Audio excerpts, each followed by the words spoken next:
Hello guys, welcome to my Facebook page.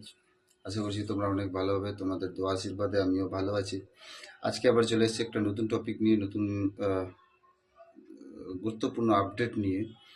যে বলে দীর্ঘদিন ধরে মানুষরা, সকল জনগণ একটা সমস্যায় ভুগছেন, যে তাদের রেশন কার্ডটি পরিবার থেকে আলাদা করতে পারছেন না। একটা রেশন কার্ডের মধ্যে 12 জন 15 জন ফ্যামিলি রয়েছে, এবং সেটাকে পৃথক পৃথকভাবে, সেটাকে ভিন্ন ভিন্নভাবে ওটাকে আলাদা করতে পারছেন না।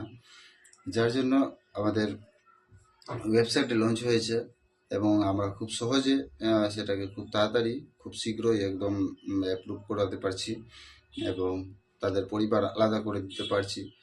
এবং রেশন কার্ড সংক্রান্ত যে কোনো সমস্যা, যেহেতু রেশন কার্ডের নাম ভুল আছে, বা বাবার নাম ভুল আছে, বা জন্ম তারিখ ভুল আছে, বা জেন্ডার ভুল আছে, বা অ্যাড্রেস ভুল আছে, যে কোনো যদি ভুল থাকে তাহলে